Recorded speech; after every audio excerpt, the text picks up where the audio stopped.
both of their names were Nick.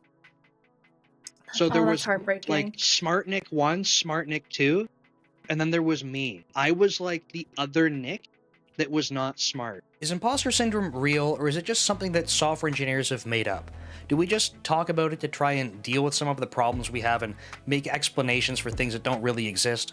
Hi, my name's Nick Cosentino, and I'm a principal software engineering manager at Microsoft.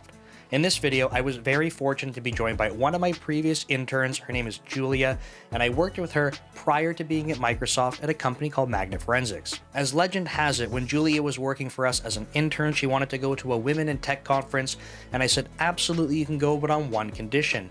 You have to come back and teach the team about what you learned. Now, Julia went away to go learn about imposter syndrome, and when she came back, she taught our whole team about what she had taken from that conference, and it's kind of stuck with us ever since then. I even had her come in as an external speaker at Microsoft to teach us about imposter syndrome, and that was very well received. So I'm really excited about this conversation, and I think that if you're experiencing imposter syndrome or starting to think about what that means, I think you'll have a lot that you can take away from this. So sit back, enjoy, and let me know in the comments if you like these kinds of videos. Thanks, and I'll see you next time.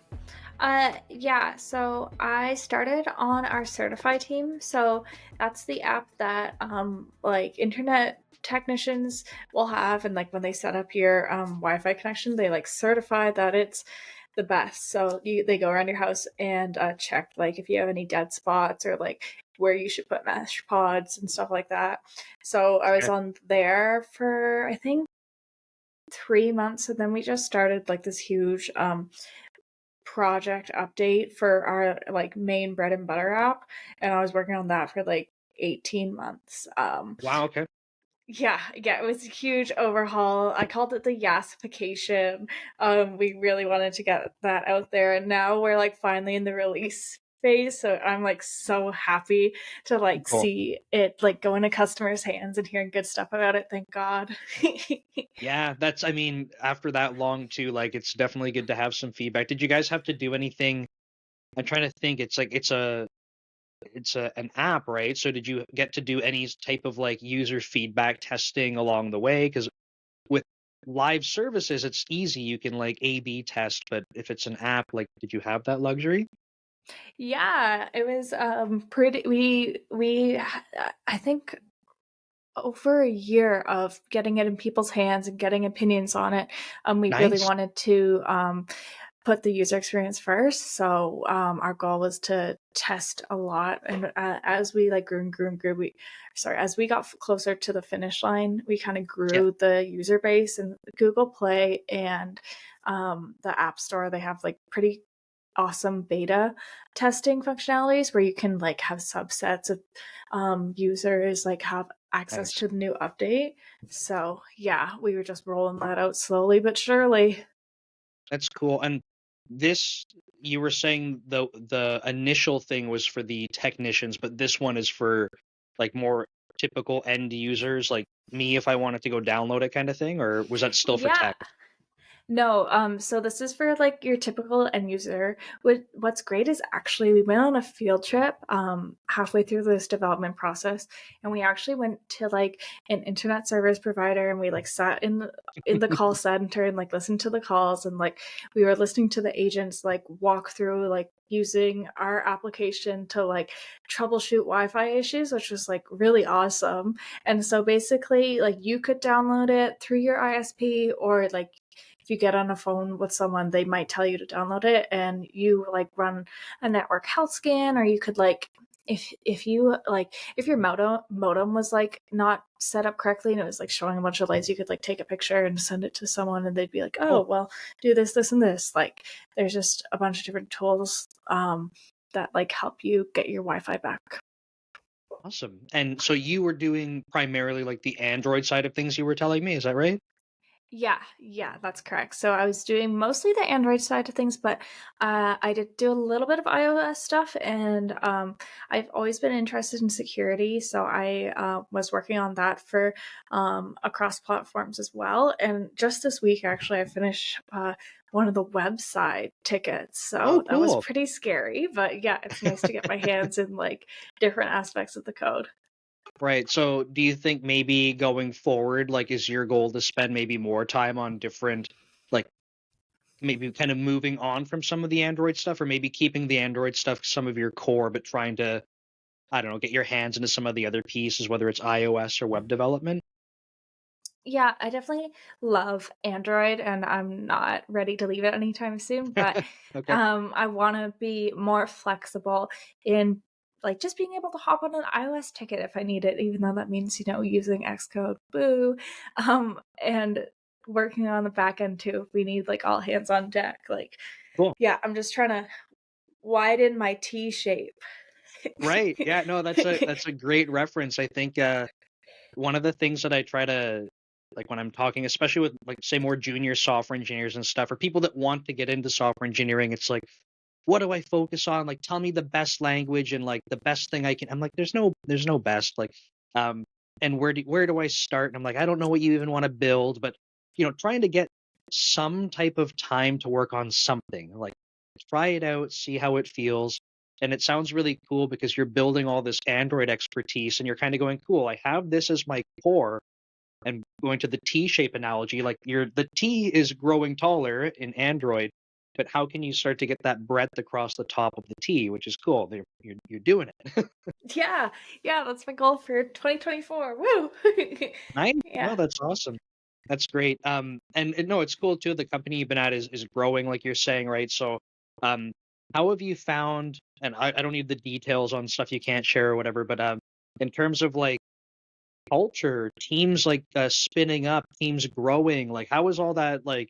That's a journey. I know when we were at Magnet Forensics together, right? We got to see some of that growth. Um, and I'm just kind of curious. You're kind of living through another kind of like growth phase at a different company. Yeah, I will say that the growth phase at Route This is much more dynamic right now. I think it kind of had leveled off by the time I was at Magnet. There were no ball fights anymore in my 8 months as an intern there.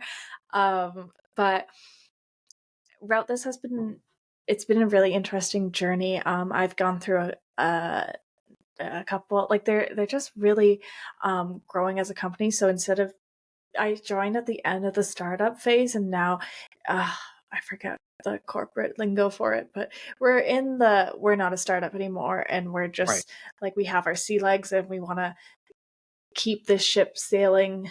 Pirate analogies, and anyway, throughout this, we've had a lot of different shifts to our teams, and we're really like building up a nice scaffolding and kind of like adding it's not just a bunch of tech bros coding anymore, which is my favorite part of the organization, like feeling like I can help it grow.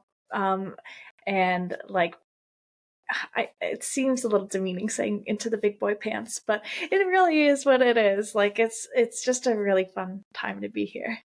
Well, that's cool. Like, so you're noticing. I know they use like the tech bro analogy, but like you're kind of seeing things mature and start to stabilize and form to be a little bit more structured at this point. Is that fair to say? Thank you so much for summarizing exactly what I tried to say. You're like No, I my just personal chat GPT. How do I say this succinctly? that's why they pay me the big bucks. I am Chat GPT. I sit on the other side and people send me messages. But yeah. No, that's Yeah, cool. I'm I remember just turning around and being like, Nick, I need your brain. no, it's that's cool to hear that you have like I don't know, it's like I think some people don't get to experience that in some of their software engineering career. Um, or, some people start off and they're like, okay, well, my goal is like, I need to be at Facebook, Microsoft, Amazon. Like, that's just the only thing in their head. And it's like, there's so many interesting experiences outside of just writing code that you can have at different companies. And you're getting to live through part of this. So that's really cool. Oh, definitely. It was one of the appeals about this. Just it means a lot to me to be able to not just code, but also to like contribute positively to a company's culture. I like to go all out, like Halloween contest and Christmas cookies and all that stuff. So it's really special. Oh, that's good. I think, like, again, some people, there's so much emphasis on like it's work. Like, how do I I don't know, it's like a be all end all, like how do I like master my career? And it's like you got to remember that you're going to be at work for a large portion of your life, and if you're not enjoying it and finding other ways to like, I don't know, just like be happy, like it's not going to be a great journey, right? Like all this hyper optimization about like how many elite code problems do I have to do, and like I don't know, just I think some people end up missing the mark, and it's like, you know, how can you get more out of like your time at a company and enjoy it more? I totally agree. I was just gonna add, one of my favorite parts about joining a bit of a smaller company is somehow I feel more confident in that no one really knows what we're doing. When I first started, we didn't have a lot of senior devs on my team. We were working on this huge update, and the Android side was two new grads.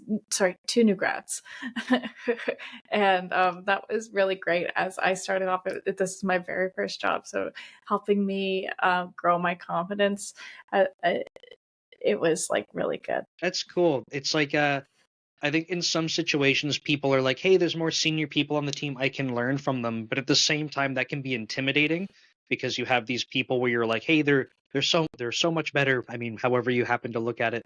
But when you're with other people that are you're learning with, like it can be a really cool experience too, where there's I don't know if the judgment is maybe like in our own heads. We're like, "Oh, these people are judging how good I am or something," but you're around other people that are also learning and you're like, "Hey, we're going to figure this out together," and it can be really cool. No, exactly. Literally, it strikes like a really great mental balance of like, oh my God, we're failing together and we're learning together. Learning Yeah. together. That was like the best part of it. Yeah, and like thank you for mentioning that, right? Because like the you say failing together, and I think like you and I have worked together, and I think we're probably on the same page when it comes to failing. It's like, yeah, like some people get afraid of that word, right? Oh, like you can't talk about people failing, like that's bad. It's like, no, we fail all No, the time and we're gonna be learning from it, but we're gonna be failing. It's gonna happen, and those are opportunities. But some people are like, oh, that's icky, don't say it. but if we're not failing, we're not trying, right? Yeah, it's I always go back to, I consider things a true failure if you're repeating the same mistakes and you're having the same failures, then it's like, okay, like then we're not doing something right genuinely and we're not learning. That's a really great point. This is why you're such a good mentor at Magnet, full of good learnings. There we go. It's all the learnings.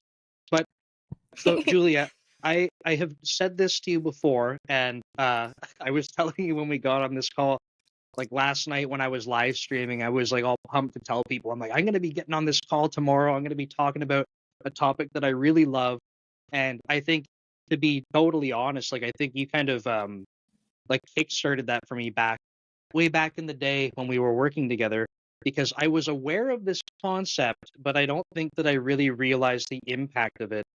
And that's one of our favorite topics, imposter syndrome. So I wanted to be able to pick your brain about imposter syndrome. I wanted to put you on the spot to talk about it and share all your thoughts, and then I can ask you questions. I don't even know where to start. I know you have tons of different thoughts and opinions about imposter syndrome, different experiences sharing that with people. Um, Maybe I can turn it over to you if you're comfortable and if you want to kind of, start where you usually start when you're telling people about what imposter syndrome is and why it's important for us to talk about. Yeah, I totally will. I was reflecting on this earlier today.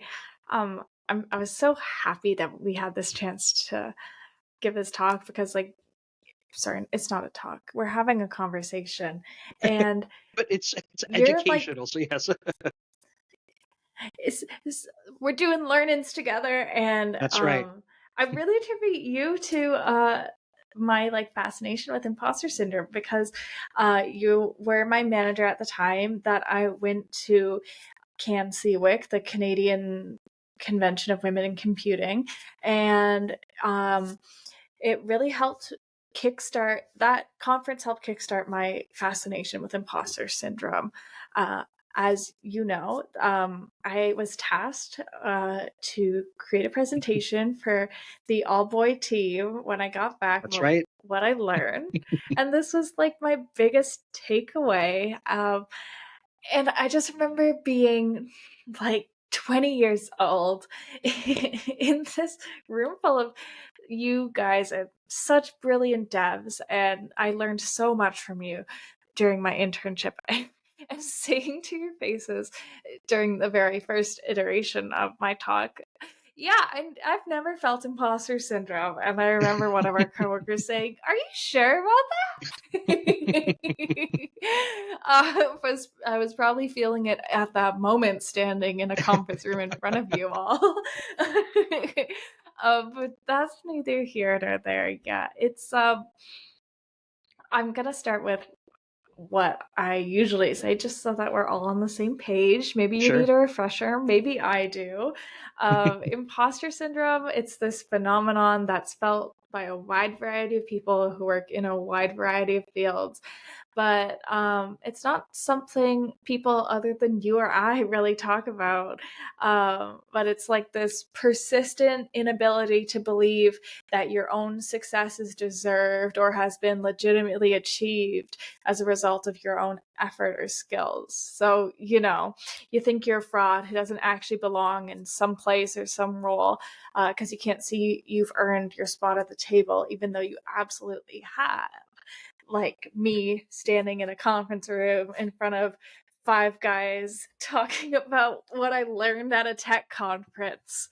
Yeah. Yeah, and would you say a lot of it is like a self-confidence, self-esteem type of thing? Like, would it be rooted in that kind of context, or do you have a different perspective on maybe like the root of what imposter syndrome is? No, I definitely think it's all up here in your big Mm. beautiful brain, and I believe that's another reason why it's not talked so much, because while thankfully subjects around surrounding mental health and mental well-being are becoming less taboo, but it's still very difficult uh, for people to talk about them and find the words for them, I find. So Right. yeah, it's definitely all up in your head. Um, and sorry, I have so many thoughts about this subject. I love talking about it. Um, it's just like all the thoughts are coming to the forefront, but it's it's about your relationship with your success and your achievements. Oh, my Italian's coming out. And how you perceive yourself. It's this phenomenon that's born from like comparing yourself to others. Right. Um, and so it definitely has to do with all that mental like comparison and self-negativity and all that. Right. So I've been hearing more recent. This is like one of the things that unfortunately happens when I start posting more stuff on the internet. But some of it's like, I mean, majority of the time, I'm very happy with getting responses and feedback and seeing different perspectives. But this is the first time recently in the past couple months where I've been seeing people basically saying things along the lines of like imposter syndrome's not real. And if you're, and I'm waiting for you to get triggered. I want to watch the response in your face. Imposter syndrome's not real. If you're experiencing imposter syndrome, or like, air quotes imposter syndrome, it's because you are an imposter. You don't actually have skill. I had someone respond to me recently and say that they don't think that any true leaders actually experience imposter syndrome. And I start to hear some of this stuff, and you're the first person I think about. I'm like, how would Julia respond to this? Because I have some choice words, I think, but like, I know that you think a lot about this stuff because you talk about it, and like you have put a lot more effort and thought process into this than I probably ever have. So I'm curious, when you hear stuff like this, like, what comes to your mind when someone says imposter syndrome's not even real? Like, that's fabricated. Okay, straight up, the first thing that came to my mind is like, have you ever worked a retail job and your coworkers, there's like some people who like they're a lifer. Like, you know, this is just a stepping stone for you in your Mhm. career path, but they are just like it's like, how do you still have a job? How are you working here, kind of thing? And Right. they have the audacity to turn to you and say, like, nothing would be done without me here. Like, I hold this place together. Like, that's what I Right. think of when, like, what did you say? No real leader. No real leader. No, sorry, the phrase you said that sparked that in me was, if you feel like an imposter, it probably is because you are You one. are? But Yeah. sometimes the people who don't belong think that they are like the keystone to an organization. It's Right. just, it's all to do like with what's in your head. And I believe, like, I was 20 and I was like, I've never had imposter syndrome, like, and I totally had. It's just, maybe it's just not a feeling we know what to put words to or want to admit to ourselves, or especially in like the shield of a computer screen saying, oh, you can't feel imposter syndrome if you're a real leader, like, blah blah blah blah. Like, I think it's so ironic, and kind of like strengthens my point that it's just like not talked about and not well understood, and that's why we need to talk about it. Right. It's almost like, if you have imposter syndrome, that's clearly a weakness. Like, clearly only weak-minded people that aren't in a position of any success, only those people would ever have imposter syndrome. And it's like, Absolutely. uh, Absolutely not. I know, right? so I think, like, when we've talked about imposter syndrome, like, and you can chime in on this, and if you have different perspectives or want to elaborate, but it's like, you talked about, it's this kind of relationship with your success, right? So your kind of skill level, your success, how you're comparing yourself to others. Something that seems to come up is like, okay, I have a couple different directions I could and want to go with this, but one thing is, like, you had said, hey, it's not, it's like kind of all industries, it doesn't matter, but why is it so prevalent with software engineers? Why does it seem like, if it is going to be talked about, it's software engineering? It's not like, I don't hear people talking about, I'm going to be I don't know, an accountant and I have imposter syndrome. I'm not saying it doesn't happen. I don't hear other crowds of people talking about it. Do you, or do you feel like it is more focused on like software engineering? No, I don't hear a lot crowds of other people talking about it, and I do think it's quite focused on software engineering in particular. I think our field is just more prone to it.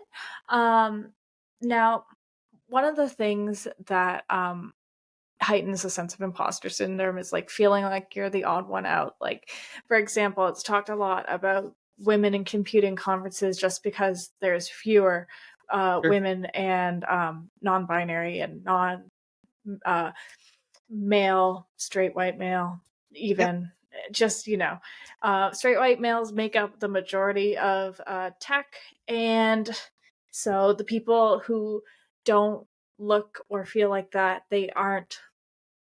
um, they have less people to compare themselves to. And there's more doubt. When you stick out like a sore thumb, you kind of wonder if you even belong there in Right. the first place, right? But I was thinking, to your point, it's not only like non-male people who experience imposter syndrome in tech, but like, I want to like talk to you, like, do you remember in like high school or university computer science classes, there's always like one guy who was just a tech god?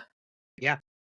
Or So even if I can say for one moment, what was terrible for me?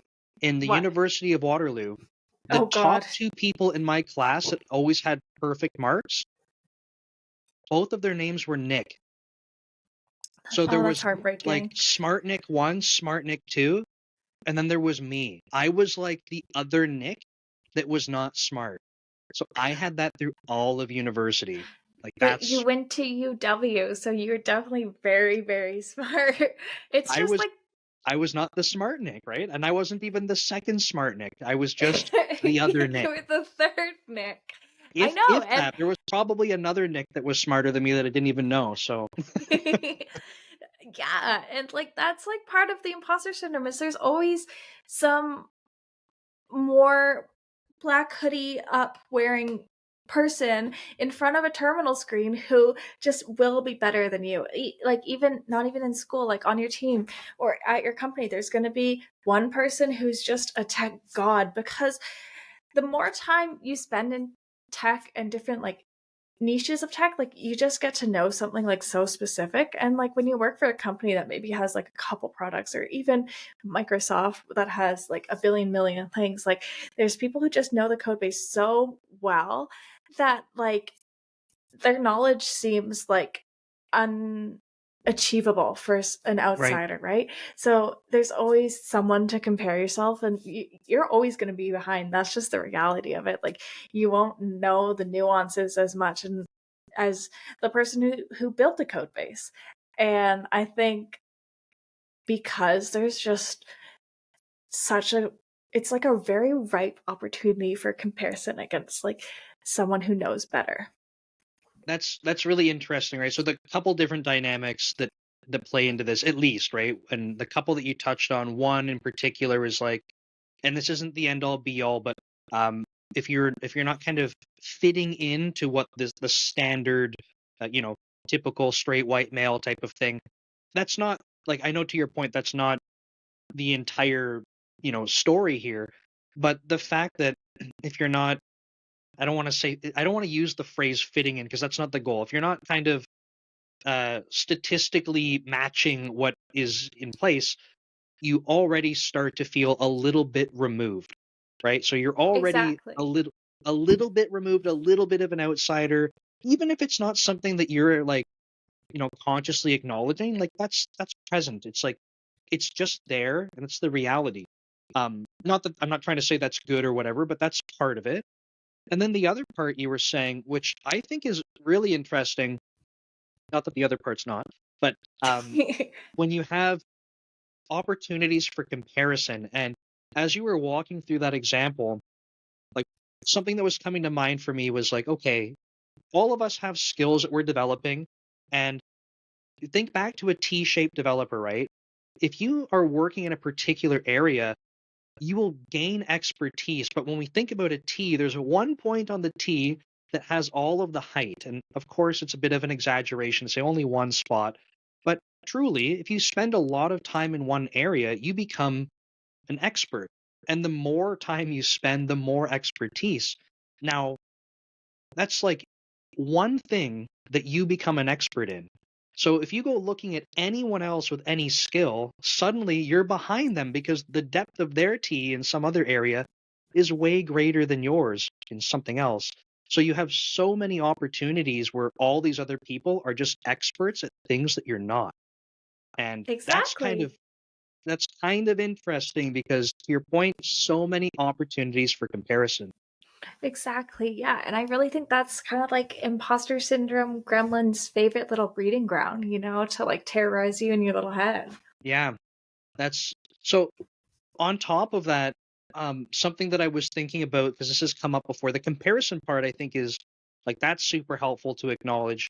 Um, do you think the fact that like software engineering itself is, I mean, predominantly people view it as like it's a very intellectual field. Like, probably if you don't consider yourself some type of intellectual, you're probably not really into software engineering. But not to say that other fields aren't intellectual, but do you think that that plays a role? Like, if I want to take something completely different, say like Do it. sports or something, if do you think that something like imposter syndrome would be as prevalent in sports that's more physical versus software engineering that's like a lot more, I don't know, more knowledge based? Like, do you think that that plays a role at all? I think so, because like we can transfer that T-shaped knowledge to sports as well. Like if you look at hockey, which I don't want to particularly look at right now because the Leafs just did terrible and broke a lot of hearts You recently. should have Ha- you should have known. the problem is believing in them every time. Um, that's neither here nor there. There's always going to be someone who's put more hours into their slap shot. There's always going to be someone who had more ice time, can skate faster, can go for longer shifts, can save the goals you can't. I think where there's opportunity for comparison, there's opportunity for imposter syndrome. Additionally, with sports, like we can move away from hockey, but just like there's everyone's like different little athletic abilities they can't control. Like I used to play basketball until I stopped growing at 5'5", and then I couldn't play basketballs anymore. Same, and except I stopped growing at 5'4", and it's been hell my entire life. Yeah, that'll end a basketball career for sure. Yeah, But they said, I'm sorry, you're not going to be Michael Jordan, and I had to hang up the shoes and the basketball shorts, and I said, screw it, I'm going to be a software engineer. That's the next thing I can be. yeah, exactly. But like I'm sure there's like areas to compare and doubt. Even as I was the team's best bench warmer, there were still other bench warmers who were pretty good at cheering, as like not as good as me, but you know, it maybe they got more court time, and I was like, oh wow, maybe I'm just here for the team spirit. Maybe I don't belong on the team, and they're just having me sit on this bench because I'm like really peppy. So you find like genuinely like the more opportunity for comparison, that ends up being the thing that drives imposter syndrome the most. And this is more of an opinion thing. Unless you have stats, is that kind of like what your perspective is on it? Absolutely. I think I had like numbers and like hard evidence eras ago. But I do have some fun facts that I can bring out. Cool. So Yeah. when you have less peers to compare yourself to, you feel imposter syndrome more. So that's a really interesting thing because there's going to be less sports ball players as you get like higher and higher in the sports ball ranks and leagues and whatever sports words there are. And so too, there are like a lot fewer developers in general, and especially in your sort of area of tech. So the pool of comparison gets smaller and smaller and smaller. I don't know if accountants necessarily compare themselves. Like I'm sure there's imposter syndrome in accountant life, and but I wonder, just are they going to feel the need to compare themselves? Do they have a bigger pool? Like if you're working at a big public tax firm, like I'm sure there's lots of examples of people who are doing better than you, but probably Sure. people doing worse too. I think it's easier to find a middle ground and therefore feel less like an imposter.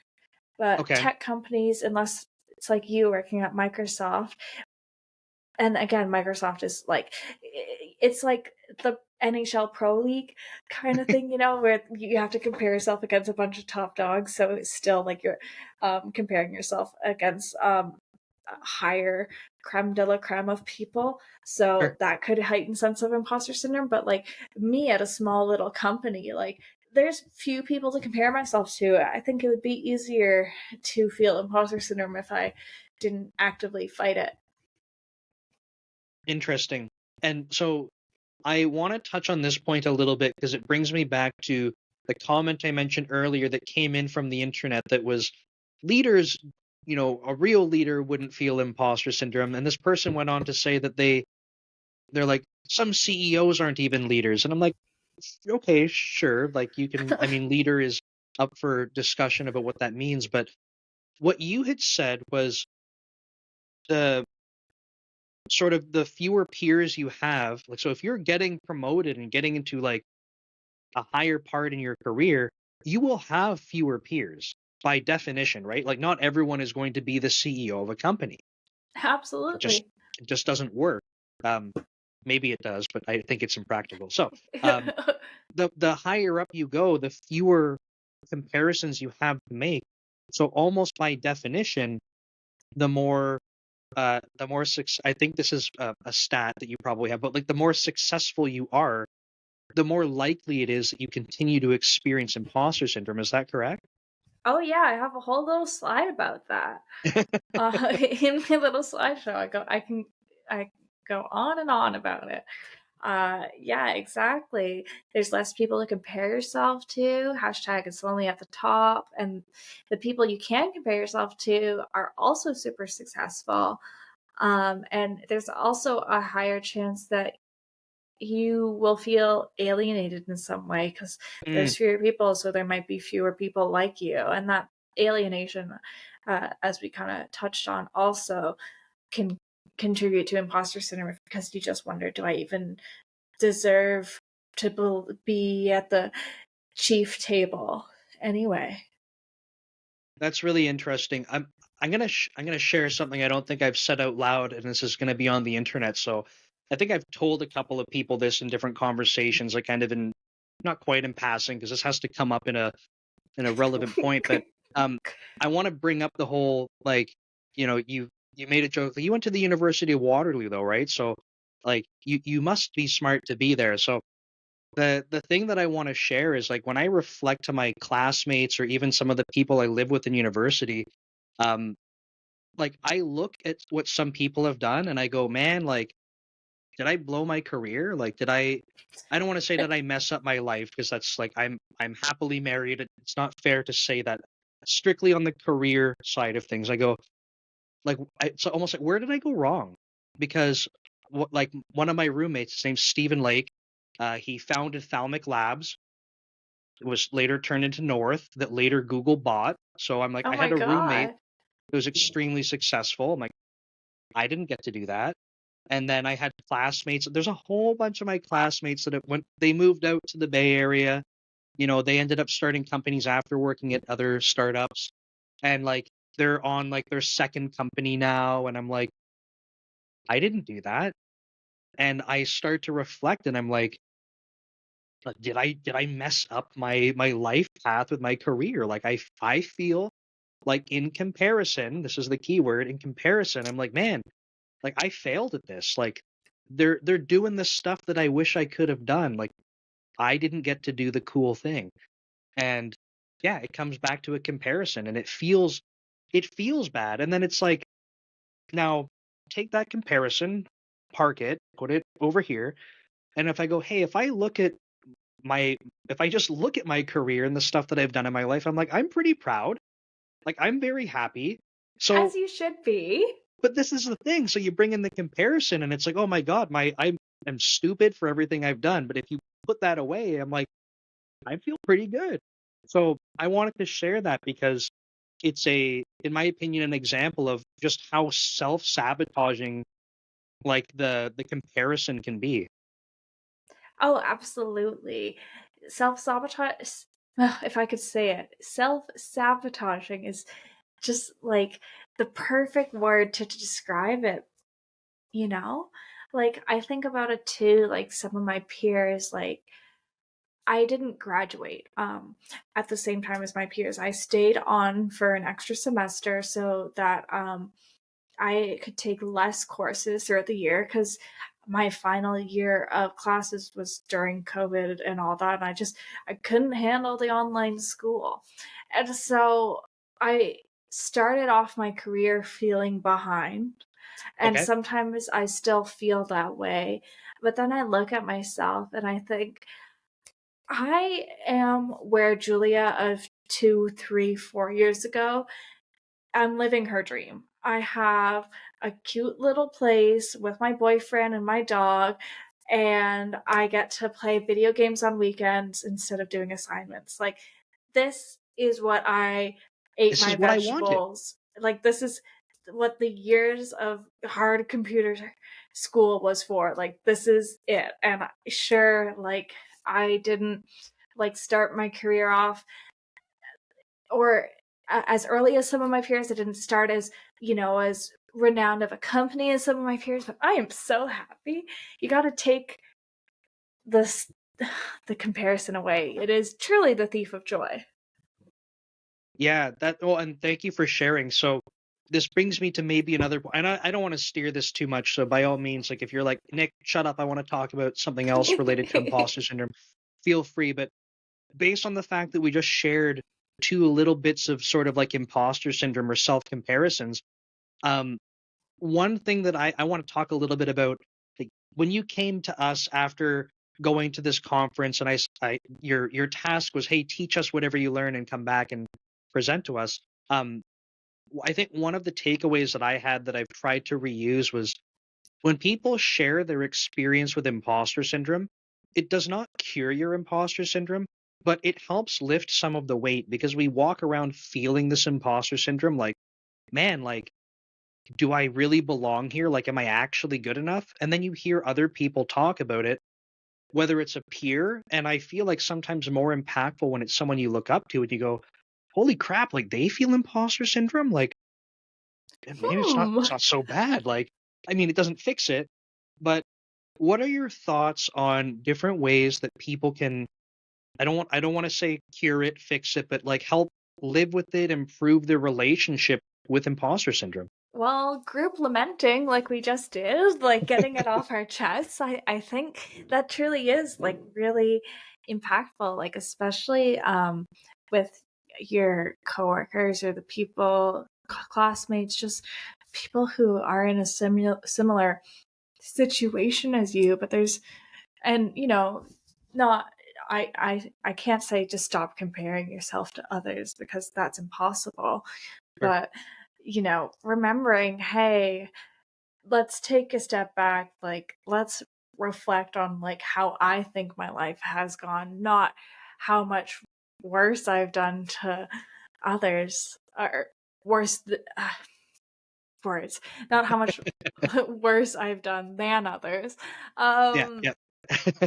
all that fun stuff. But yeah, like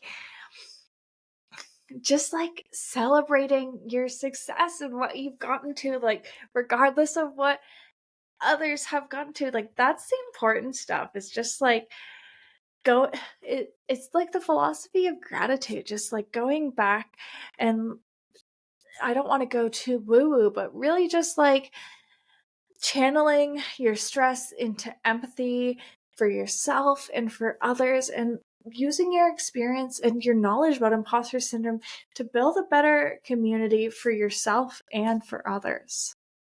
Well, so that to me that makes a lot of sense. And you hinted at, you said like if I wasn't, this would be a lot worse for me if I wasn't actively fighting imposter syndrome. Like you were saying this about where you're working. So like what is it that you do for yourself where like, do you like, if we're talking about tangible or actionable things that people can go do, are there things that you regularly practice, or you periodically, like when you're experiencing it more, you have to go, oh, like that's a good reminder, like that's when it triggers the, hey, like let me have a moment for like thinking about some gratitude. Like do you have some like actionable things that you might recommend people try? Because my suspicion, and I'm totally speculating here, is that for some people watching this, some people might have been like, "Oh, imposter syndrome, like I don't really know if that's a real thing." Maybe they're going, "Hey, wait, maybe that is a thing I'm experiencing," and having an "oh crap" moment where they go, "Okay, now how do I fix it? Like I have the disease. How do I fix the imposter syndrome?" Like any practical, actionable things that they can go try. What I try to do for myself, and I don't know if this will work for others, it's not like a one size fits all, but when, for example, I receive a code review from a senior developer who has just like so much more knowledge than me, and it's just like knowledge jumping, typically I would feel really bad about myself. That is my first gut reaction. And I just think recognizing that is the first step to dealing with it, because I Mm. could have sad girl hours about that. Or I could remember, hey, Julia, this is an opportunity for learning. Be like, I just have to remember to be so grateful that this person is really taking the time to help me improve my code, and they just want me to get better and they're helping me get better. If I reframing it sort of really helps me. Um, Again, it's all mental and it's about comparison. So I find if I think about it differently and I can like catch myself in the moment, that's really helpful. But if it's more of like an overlying feeling, if I haven't caught it in time, then really just talking about it with people Mm. I trust, like you right now, can really help sort of get down to a manageable baseline. Because there's just something so freeing about just talking about how we experience imposter syndrome and hearing that other people do too. Yeah, a bunch of good things there. I think the very first one, that it seems like maybe it's obvious, but I don't think it's obvious until you say it out loud. It's like recognizing it, right? Because if I think this is the case for a lot of things, but if you're not taking the opportunity to recognize it as it's starting to kick in, like if you're having certain situations that trigger it, you might find that you're like, you go throughout your day and you're like, yeah, it's really bad today. Or you're having a week and you're like, man, my imposter syndrome is really bad this week. And it just feels like you're like, okay, I guess this is life. But I feel like there's something powerful about recognizing what triggers it. Like in the moment, the more you can be like, hey, like I noticed, to your point, on code reviews when I have people doing this knowledge dump and it's someone that you look at it, you're like, wow, they're brilliant. You might go, hey, that's a thing that I'm realizing, it's making me feel like second guessing myself. Like, why am I not that smart? Right? Like you start to doubt, you start to compare. So having that first step of acknowledging can be a pretty powerful moment. It doesn't fix it, but you go, oh, like I can at least understand why I'm feeling this way. Or maybe not why, but at least that it's happening because of this trigger. I think that's a really good first step. Um, the You said a couple of other things, and I got stuck to that one a little bit too long because I like to ramble. But um, you we talked about comparison. I wanted to use that as a trigger point. I was just telling someone earlier today, like they were asking me about blanking on things, and I was like, oh, like it doesn't happen that often, and it's happening right now. So, um, but okay, one other thing you said for sure was really about being able to talk about it. So I didn't totally blank. It was getting it primed. Oh yeah. Um, but being able to talk about it can be powerful, I think, for two reasons at least. One of them is that you are potentially helping someone else kind of navigate it. And the second part, I don't know how to explain this, but um, you said like it kind of feels freeing, right? Like it's almost like you're keeping it a secret. I don't know if that's the right way to put it, but like you're having this feeling. It feels like you don't want other people to know, but when you say it, you're kind of like, wow, like that feels good. Like it feels good to not have to hold that in. And I don't know if that's too woo woo, but like that's how I feel about it. No, I really liked your point in that we're keeping it a secret by keeping it bottled up because it is taboo, right? You don't want to admit like, oh, like I get really huge feelings of self-doubt when I have a lot of comments on my code review. Like Right. I start to wonder It's if I a even weakness. belong Oh here. no. Oh my god, Yeah. I don't write perfect code the first time. Yeah. Yeah. And like I think you were kind of saying this earlier too, right? Like this can look different for everyone. So having that acknowledgement about the triggers can look very different. Maybe someone else watching or listening to this, they're like, that doesn't happen to me on code reviews. And it's like, okay, yeah, well, tell me about the last design document you put out and people grilled. And you're like, oh, like Yeah. that last presentation you gave, right? Oh, yeah, I bet that was perfect. And then all of a sudden it's like, wait, you're thinking through watching someone else do a presentation and it was so good. Like, is mine that good? Oh, no. Like, there's going to be different triggers for people's imposter syndrome. So, Oh yeah, sitting in a demo, watching other people demo their work and thinking, "Oh my god, they're so smart. How did they even think of that solution? Holy yeah, shit." why, how can they even present it that well, right? Yeah. Like, do they practice? Like, where's they're not even using a script. How can they just go through it? Like, It's yeah, not a there's a lot video, of, they're typing into their terminal. yeah, it's a live demo and it's not crashing. They must be a god. No, that's cool. I wanted to pause for a second and say like something like as a takeaway for me, something that you said earlier that I don't want to say like I hadn't thought about it before, but I just never really latched on to maybe how critical this is like the comparison part. Um, I recognize that imposter syndrome as a comparison element, like that's a lot of what's happening. But as we were chatting through it, it's like I liked your analogy about going over to the sportsing world where we're talking about sportsgetball and other sports terms. But Yeah. being able to say like, hey, like if you're in a situation where you have opportunities for comparison, that really is the breeding ground. Now, how much comparison or how intense or severe, like there's a bunch of different factors that can come into play, but that's like ultimately one of the core things that kind of breeds imposter syndrome. So I really liked you sharing that. Thank you. I really have loved talking about this with you. It's funny, I've talked about it a lot of different times, but I don't think I've had a more productive conversation. Like, I feel like I'm learning things and like putting Oh, that's connections cool. together I never thought of. So, this has been like so great. Awesome. I will I know it's been a while. I had you speak at Microsoft as an external speaker, and people loved that conversation. They thought that was great. So I might bother you again to try doing a presentation on it because I think, like I said, people really loved it. But Julia, I know that you were telling me the other day that like social media is a thing you're kind of removing yourself from, but I like to make sure I can ask people that are on and kind of sharing their perspective and stuff. Do you want anyone to get in touch with you? Are there places where like you're like, hey, I might be speaking at something or involved with something that you want people to be able to have awareness of? And it's okay to say no. I just want to make sure you have an opportunity. Thank you. I'd say proceed with caution, but probably LinkedIn is Okay. the most likely place you'll find Okay. me and Would you like me receive to a include response. would you like me to include a link that I can put with the video, or do you want me to omit that? No, that'll be fine. Okay. Just I I just want to can't make sure that guarantee a timely response. I think when that's did cool. you message me about this 2-3 months ago? No, that's cool. I'll make sure to do that then. But I wanted to say thank you so much.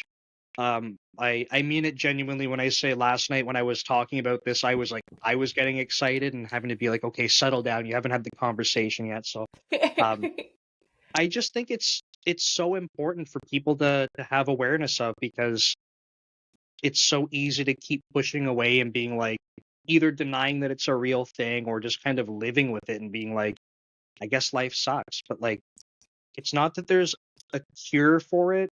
It's not that you can just snap your fingers and it goes away, but I think the more things that you can try in action make it better. I totally agree, Nick. I couldn't have put it better myself. I think you probably could have. I bet you could have. But It would have been more wordy and less concise. well, I was practicing that one a little bit. But no, Julia, thank you so much. I really appreciate the time, and I will try to make sure that I don't just keep bothering you to talk about imposter syndrome. I'll have to pick your brain about some other things in software engineering too. So thank you very much. Thanks, Nick.